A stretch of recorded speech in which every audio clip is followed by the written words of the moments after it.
how to understand how things are made. It's a really simple question, but I think we get it wrong most of the time. I think we spend a lot of time trying to study it and to like learn about it from the exterior, but I think the best way to learn something is to make it yourself. Even if it's a bad version, even if it's a shitty one, it's gonna teach you everything you want to know about the thing you're trying to learn. So, for example, I really love to read, and I'm always amazed and about how people can make ideas into books and to make it compelling. It's something that, like, I really understand how to write. Like, I get that. Like, I can write too, but how to make it good and make it a book is something that's it's more abstract. It's less easy to understand, and you can study structure and try to learn how other people did it, but I think that the best way to just learn it is to do it yourself, because when you do something yourself, what happens is you start to ask questions that the people that made books before were asking themselves. So you can take that for anything. If you want to learn how to I don't know, paint an apartment or become a great painter for like a art gallery, yes, you can study it.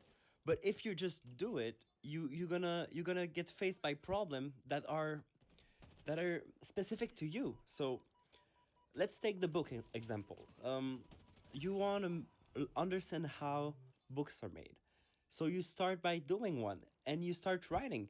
And probably, maybe it's going to be really good, but there's a lot of chance that it will be really bad. But then when you're going to read it back, or even just get that step one trying to write, you're gonna see, okay, so I need this. I wrote a whole piece, and now there's nothing compelling. Like, why am I not getting in? And then you say, oh, maybe I need something for people to get in. So now you're gonna write a hook, and even if you don't know what a hook is in writing, you still gonna feel like you need it, and then you're gonna find one, and maybe you're gonna innovate and make something new that nobody did before, or at least you're gonna be at the same place of people that done it before without studying it. And sometimes studying something is giving you the feeling that you know how it's made, but they most of the time they forget how to they forgo some important information, or they say that something is like so basic that they won't even tell you.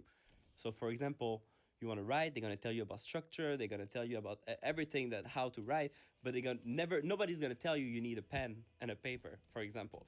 And that seems obvious, but in other fields, like if you take that to finance, or if you take that for politics, you can study politics, but there might be basic things that you can not get from classes, because they just go as oh, everybody knows that that is the case.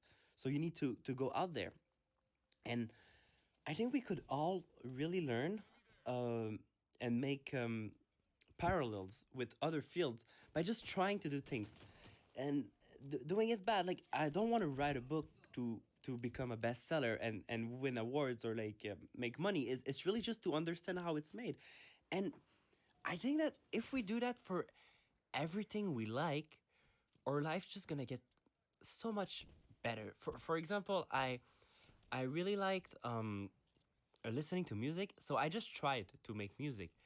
And by doing that, I started to love music so much more, because now when I listen to music, I can understand deeply what they were trying to do. I'm nowhere near where the artists I'm listening to are doing, but now I can see what they're trying to do, which was something I could not. I was like, oh, it's a good music, but I couldn't see, I couldn't hear like the the little things that they were doing, and now I can. So I really hope that everyone listening to this is gonna try to. I don't know. I want to make a challenge to you, just to go outside and try to make something your own, something you like. Just try to make it and make a really bad version of it. But just by doing that, you're gonna love it even more. It's the same as when you watch the Olympic and you saw someone run 100 meter in 9 seconds.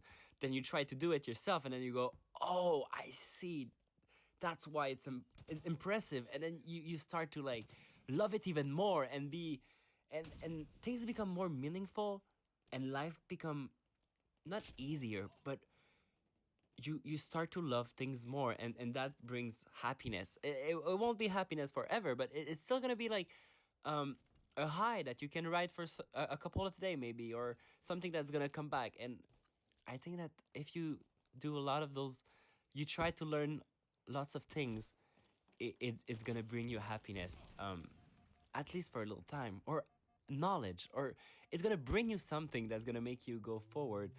And I hope it's gonna make you smile or have a great day. But you know, I don't know, bro.